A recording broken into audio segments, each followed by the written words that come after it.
Okay, hi everybody. My name is Richard.lesperance. I go by the name of my man Richard. Welcome to A Better Lifestyle. Today I have the pleasure to have Steve Anderson with me. Steve is an expert in strategic risk and business growth. And today I think you guys are going to really benefit from this episode. So welcome, Steve, to the podcast. Richard, thanks for having me. I look It's forward to our conversation. It's my pleasure. Me too. All right. So, how did you came across the Bezos letters, and how did you put the book together? So, my working career has been in the insurance industry, more specifically with insurance agents, so selling insurance to individuals and businesses. Um, 35 years ago, I started consulting on technology with that industry. And through the years, as we know, technology keeps developing rapidly and changing and right, all of that and trying to keep up. And I started asking the question, is the biggest risk that insurance agents face actually not taking enough risk? And now I've expanded that out to, I think, any business, maybe even any person. Risk is a part of growing, and that's kind of become a key theme. So I started researching businesses that had once been very successful, top of the game, and are gone, literally no longer here. Why? And looking at businesses that have been successful and continue to be successful, and asking the same question, why? Came across Amazon, and this was probably now 6 or 7 years ago. Amazon was growing. We knew its success. I think what was different is I came across the shareholder letters that Jeff Bezos wrote. So they went public in 1997. First shareholder letter written was 1997, and then the last one that's in the book is 2018. And if you've ever read it's typical CEO shareholder letters are pretty boring. They tout the company, they tout, great things they've done. Bezos certainly did some of that. But what was different is as I read the letters, and I ended up reading all the ones that had been published, to date, there were threads through the letters. So he did talk about what they did and their accomplishments, but he also taught how they did it. What were the things that he put into Amazon, built into Amazon, to allow them to continue to grow the way they have? And that's what intrigued me. Hmm. So, my first, I call it iteration. My first step was to write a white paper PDF giveaway, lead gen. Hey, these are some good ideas. Give me your email address. I'll send you these. That was a one-page executive summary of each of the letters published to date. Fortunately, my wife, Karen, is in the book publishing business, and so I showed her it because thought it was pretty good. And she said, yeah, this is pretty good, but this is not a lead gen, this is a book. And so that started about an 18-month process of converting all of that into what was published as the Bezos letters. So, what are some main important stuff that were in these letters? So we ended up identifying 14 principles. And, that's a lot. But the principles, and we work a bit in the book about showing how the principles show up in the letters and kind of consistently.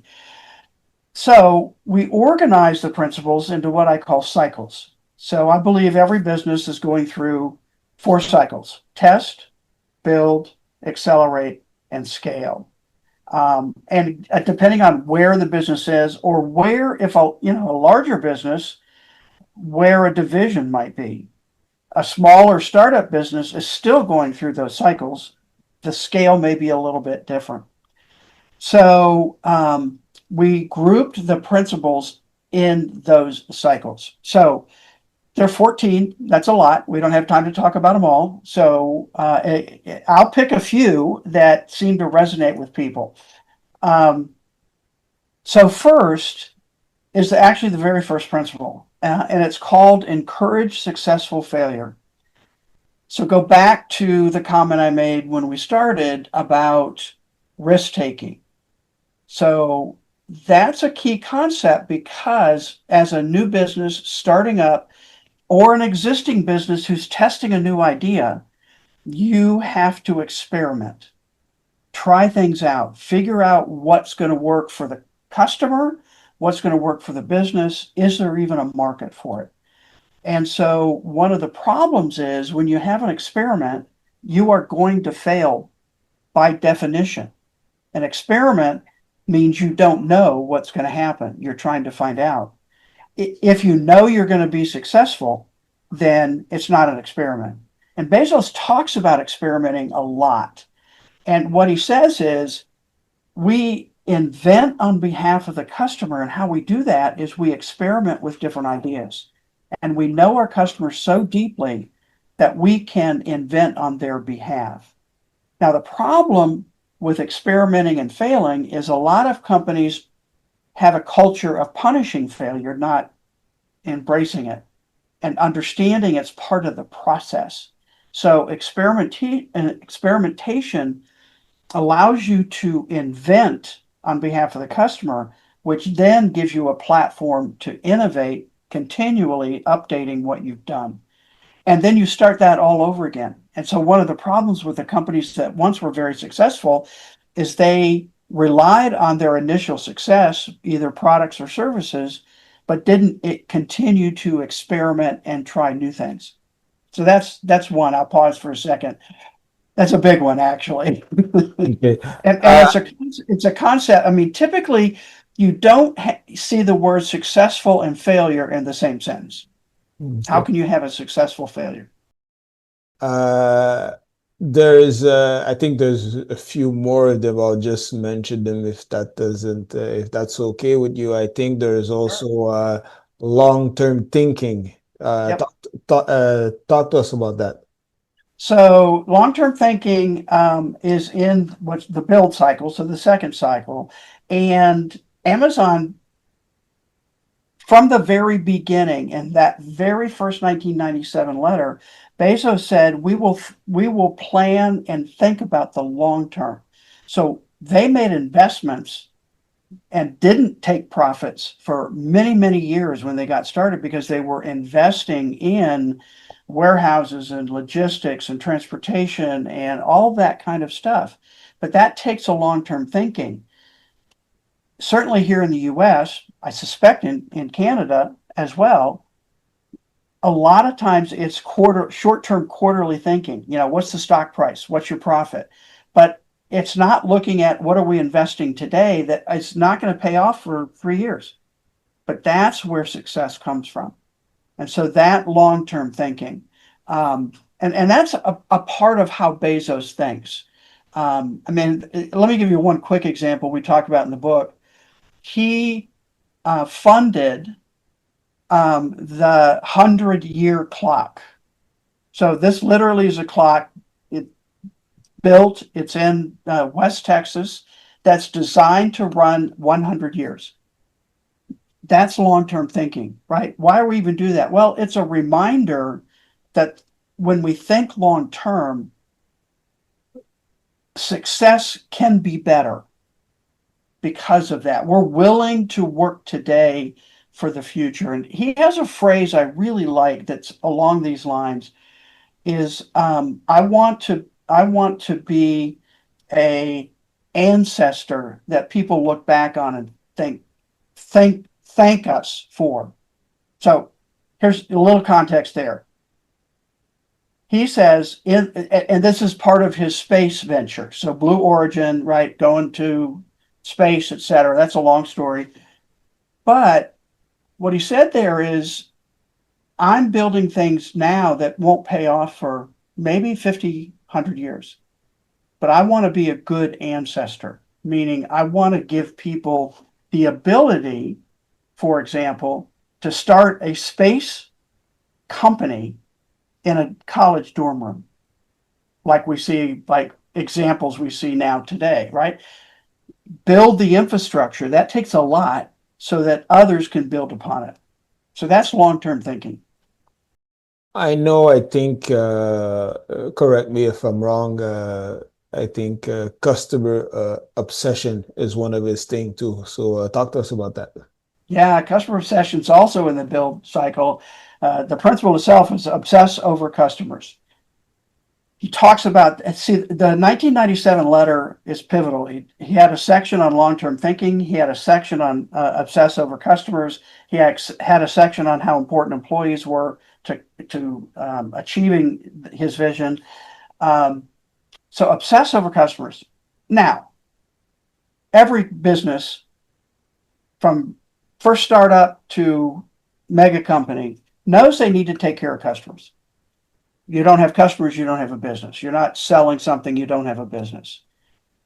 His emphasis on obsession and obsessing is very different. Most business owners think about customer journey, customer success, customer service, customer focus, but obsessing over customers is just a different way to think about it, really a different level. And I've always been intrigued by the word obsess, and that's the word Bezos used. We will obsess over customers. And they ended up having three customer pillars. So one is wide selection, right? Today, Amazon's known as the everything store. You can buy just about anything there. Two is low prices, maybe not the lowest, but certainly consistently low prices. And three is fast delivery. And they have focused relentlessly since their beginning on those three things. I mean, even today, in many places, you can get something you order online through Amazon within an hour, 4 hours, 8 hours, tomorrow morning. And they consistently and relentlessly focus on doing better in each of those areas, all because they focus so much on the customer. Talk to us about the decision making. Yeah. So that's in the accelerate cycle. And the principle I call generate high velocity decisions. So again, another thread that went through these letters is decision making at Amazon. And this was especially important as Amazon grew. So early days, right? Small teams, you talk to people, you made decisions, you moved. He says the problem as companies grow is they add bureaucracy. They add layers of management because that's what you think needs to be done. And that's kind of the typical business thought process. Bezos doesn't think typically.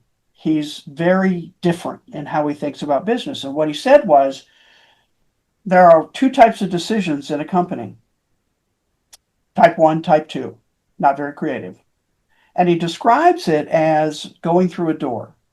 He said type one decisions, you go through the door, they are very difficult, if not impossible, to change. So you better be right. They are big, consequential decisions. You should make decisions with as much information as you can gather, with the highest quality people, probably the top level leaders in the company, and maybe ultimately trusting your gut. Now, he says the problem is, as companies grow, they tend to use that structure as they grow. And type two decisions, which are the majority of decisions made at a business, at a company, are easily reversible. They're not consequential, what he calls type two doors. And again, he describes it as when you make that decision, you're walking through that door. You don't know what's on the other side till you walk through it. But if you look and things aren't the way you thought they were going to be, you can easily turn around and go back or pivot to a different direction. And he said those type two decisions different from type 1, should be made at most with 70% of the information you wish you had. And that's a key phrase, I think. And two, by the lowest level employee or team that is capable of making that decision. And so you make them fast. And this is where principals stand on their own, but they also interact with one another. So a lot of people would say a bad decision is a failure, but actually, it might not be. It might be we learned something new we didn't know. We have more information now, so now we can pivot and make a change. I also want to say, and I always try and be clear, Amazon has an intolerance for incompetence. So successful failures or bad decisions, if that's consistently done, that's not good. That's not what we're talking about. We're not talking about willy-nilly, who cares? We're talking about thoughtful, strategic steps in the decision making. And as I look back on some of those companies that are no longer here, that once were successful, I think maybe this principle, high velocity decision making, might be one of the keys to their downfall. Are most of these principles, because you talk about 14 of them, are are most of them still applicable today? Because we live in a fast world, things change very rapidly. So, I yeah. think they are. In fact, I'm working right now and going back through the book and updating it because a lot of the information is out of date. Like you said, things have changed. Amazon has grown AI, new technology, all kinds of different things. What I'm finding is the principles are still solid. Some of the implementation of the principles might be changing. And so that's why the principles are evergreen. How you work with them probably will need to be updated as we continue to go along. Okay. You said you mentioned that you're working on an upgrade of the book. Yes. Okay. And when will that come out? I don't know yet. We're in the middle of figuring that out. And there's some technical publishing stuff. So we don't know if it's an update or a second edition. And we're still figuring that out, but we're actually working on it right now. And again, I mean, at the time the book was published in 2000, the fall of 2019, I mean, I think Amazon had about 650,000 employees. Now they have about 1.3 million. I mean, just some of that kind of data information needs to be updated. And Bezos has stepped aside as CEO. Andy Jassy now is running Amazon. I mean, and Blue Origin is now launching satellite. I mean, there's a lot of change and different things going on. So we want to it needs a refresh. So, so what should CEO focus on when they're writing shareholder letters? I think it depends on the CEO. I think, one of the things about Bezos is he is a writer. Um, in fact, one of the tools they use in this process, and especially around obsess over customers and successful failure, is what's called the 6-page memo. So 2004, Jeff Bezos sent an email around to senior leadership team and said, we will no longer allow PowerPoint presentations in meetings. So bullet points, in none of that. Instead, when you call a meeting, if you need a decision on a new project, something that is big, need a budget, the team lead will be responsible for writing at maximum a 6-page memo, physically narrative describing what you're doing, what you want, what are the things you know, what are the things you don't know. And over the years, they've created a pretty, what's the right word, template for what that looks like. And that's not sent out before the meeting to the people attending. It's actually handed out in physical form at the meeting. And people sit and read it for the first 10, 15, maybe 30 minutes, depending on how big the project is. That's one of the tools that they have created in order to implement the principles within the organization because, one, Bezos said, leaders are busy. They say they're going to read something, they won't. It saves time. It's the idea of slowing down to speed up. It saves time because now we have a document that we can look at together and then ask better questions in the meeting. And three is it if we go forward with whatever the decision is, and it doesn't work out, now we have a document to go back to and say, okay, what didn't we understand that we should have, and how do we improve the process later? So that's an example of tools to actually implement the principles within an organization. And again, Bezos, back to your original question, all of that was Bezos puts a lot of weight on being able to write clearly your thoughts. And I think for CEOs writing shareholder letters,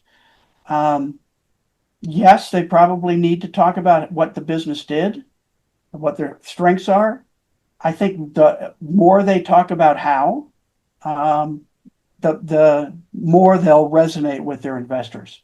And I would say I would put Bezos in the same category as Warren Buffett, who's well known for his shareholder letters.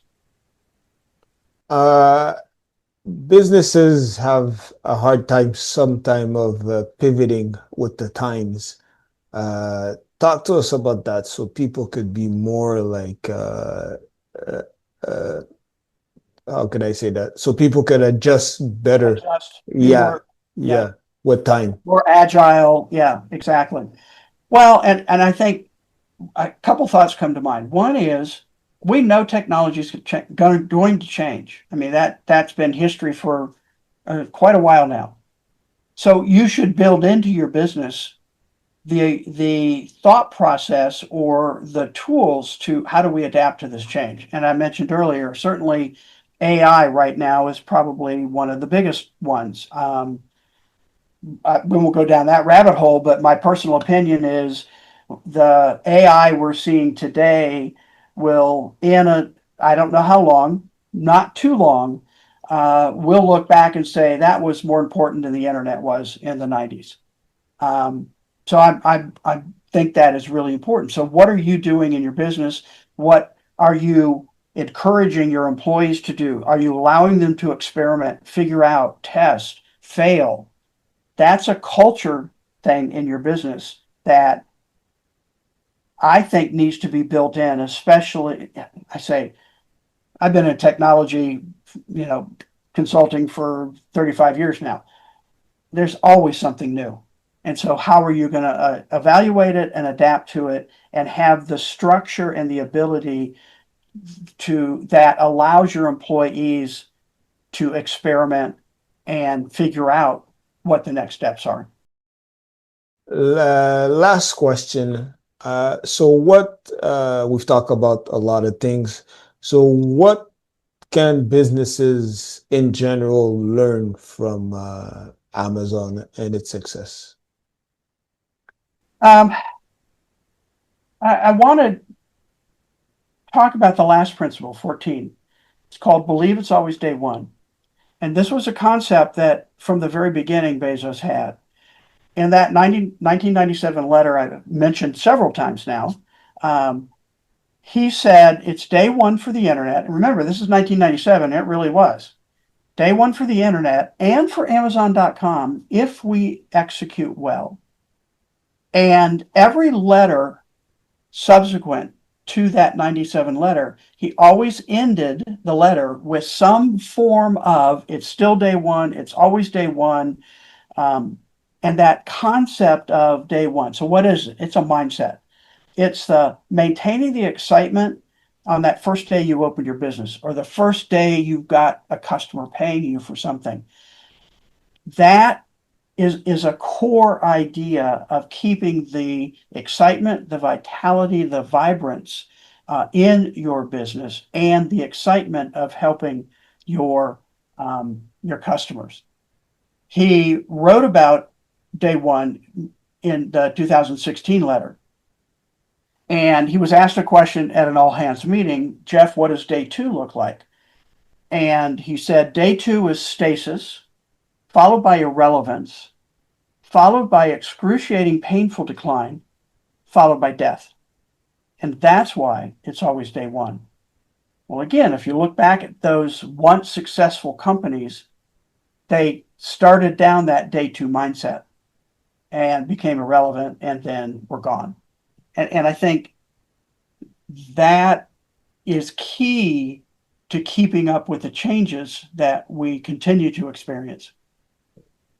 Where can people learn more about you and follow you? So the book website is thebezosletters.com. The book is available on Amazon. It's cover. Whoop, let me get the. Yeah, I love that blurred background, but the cover, and so that's available there if you want to. My primary platform is LinkedIn, and so Steve Anderson Insurance or Steve Anderson Bezos, you should be able to find me. Let me know you listen to this, and I'd be glad to connect with you.